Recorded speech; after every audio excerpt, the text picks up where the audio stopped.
Salut à tous ceux qui sont avec nous sur Congolais TV, votre chaîne alternative de la diaspora. Nous vous demandons de vous abonner si c'est votre première fois de suivre cette émission. L'armée congolaise, tout feu, tout flamme. Ce matin, ils ont libéré plusieurs villages dans le territoire d'Irumu, en province d'Ituri. Les opérations continuent. Les opérations sont sous la supervision du haut commandement militaire de FARDC. Nous allons vous montrer quelques images.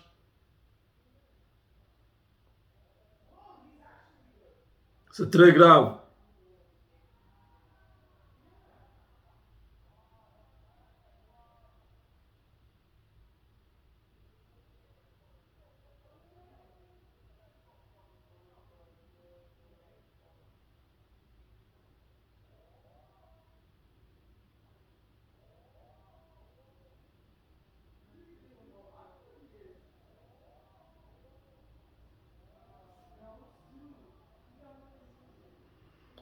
Ah là là.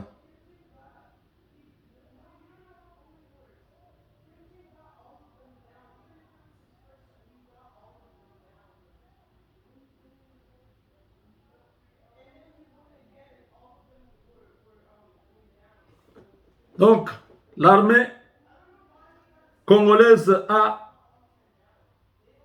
déclenché les hostilités depuis quelques jours. C'est très grave. Les opérations se passent là-bas.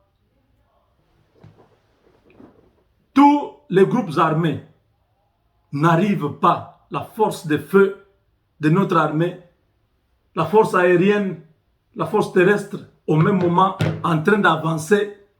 Ces gens vont tous traverser et la frontière sera fermée. Les opérations se poursuivent. Ce matin, ça a été terrible. Le feu, la force de feu, les engins que l'armée a maintenant, je ne sais pas si nous sommes passés à la 5e position, par la force. C'est ça une armée qui se bat depuis 20 ans. Notre armée est au front. Ce n'est pas le Rwanda. Le Rwanda n'a pas une armée. Ils n'ont jamais été dans une guerre. Ils sont venus au Congo, ils ont trouvé que Mobutu était fatigué, ils sont passés jusqu'à Kinshasa. Depuis ce temps-là, ils ont dominé toutes les rébellions au Rwanda. Ils sont là. Ils ont vieilli.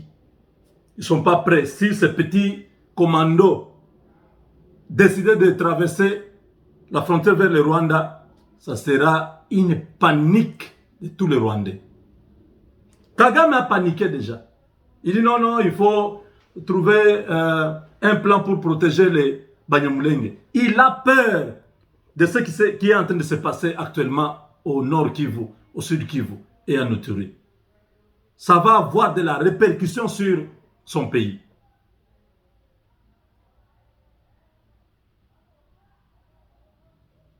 D'une manière simple, Kagame est agité parce qu'il sait que les Américains veulent sa tête. Il le sait. Mais ces gens vont progressivement, parce qu'il a déstabilisé toute la région pendant longtemps. On a tenté de le faire comprendre, il ne voulait pas parce que lui, il continuait à croire que le Congo sera toujours faible, comme ça il n'y aura pas quelqu'un qui vienne. Ils avaient déjà calculé, ils avaient déjà étudié les Congolais. Ils ont dit, il n'y a aucun Congolais qui pourra changer cette situation. C'est pourquoi ils étaient favorables de travailler avec Katumbi. Parce que Katumbi pouvait encore continuer à faire ce que Kabila faisait.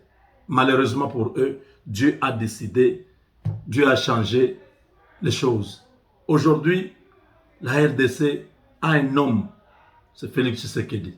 Cet homme fait peur à toute l'Afrique centrale. Tous ces présidents, ils ont peur. Son ascension à tous les niveaux est spectaculaire. Et il continue à surprendre. Quand les gens parlaient, non, voilà, il y a les marches, les enfants sont dehors. Les enfants dorment à la mairie. Il dit, ok, j'ai bien compris le message. Sa décision, on l'attendait ailleurs, il prend une autre décision. État de siège. Ça complique tout le monde. Les gens commencent à s'appeler. Bon, état de siège, là, ça sera comment? Tout le monde a compris. Le mot est dans la Constitution. Mais les gens ne comprenaient pas comment ça va s'appliquer. Parce que ça n'a jamais été. Quand on leur a dit que c'est fini, il y aura bouclage partout, patrouille partout. Il y aura restriction de liberté. Les médias seront contrôlés. L'entrée et la sortie seront contrôlées. Ce sont les militaires qui seront dans la ville, pas la police.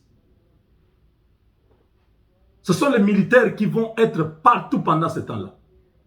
Parce qu'il faut neutraliser totalement l'ennemi. Avec ça, ça fait peur. Regardez comment le FARDC monte en puissance.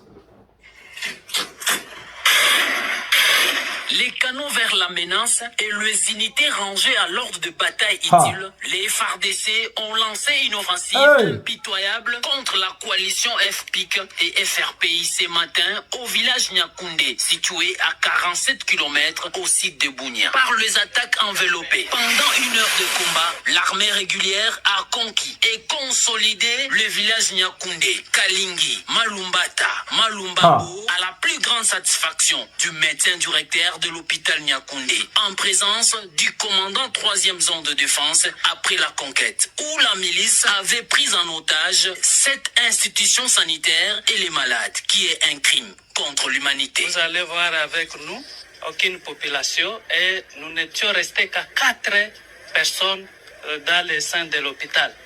Donc avec autant de malades qu'il ne fallait pas les abandonner. Nous étions obligés de rester et aller à leur secours. Avec votre présence en ce jour, vraiment c'est une grande fierté quand nous voyons nos loyaux militaires qui sont à côté de nous pour apporter la sécurité du milieu qui était plus longtemps sous la menace d'insécurité. Hormis la conquête de ces villages, l'armée régulière a neutralisé 13 miliciens FPIC, 14 capturés, donc 7 blessés, mis aux soins à l'hôpital de Nyakoundé dans le respect des droits humanitaires internationaux et le règle d'engagement. C'est le bilan de ces opérations qui s'inscrit dans le cadre de mesures radicales prises par le commandant suprême des forces armées. J'aimerais vous dire que nous sommes une force de la force loyaliste. Donc nous sommes là pour assurer tout le monde. Ces opérations ont été menées tout en respectant le droit international humanitaire. Les hôpitaux sont protégés, les écoles, les églises ainsi que l'aérodrome est protégé par l'armée régulière. Signalons, c'est sous la coordination du lieutenant général Yves Filemon, commandant 3e zone de défense. Vous avez suivi. Ça, c'est ce matin. Pour vous dire que maintenant, les médias, je vous avais promis que chez moi ici, nous allons promouvoir les FARDC. Tout ce qu'ils vont faire sur le terrain, nous allons montrer ça ici pour les motiver, les soutenir, les accompagner. Parce que de mauvaises langues, des Congolais, des compositions, nous parlaient de n'importe quoi, ils décourageaient notre armée. Nous ne voulons pas les Congolais de composition. Nous voulons des Congolais purs, des Congolais véritables, la congolisation en marche. Ce sont ces Congolais-là que nous avons besoin. Des gens qui peuvent apprécier le travail de notre armée, soutenir notre armée, mettre hors d'état de nuire les réseaux mafieux qui étaient prospères à l'est du Congo. Voilà, mes chers amis, c'est ce que nous avions à vous dire. Le FARDC, tout fait.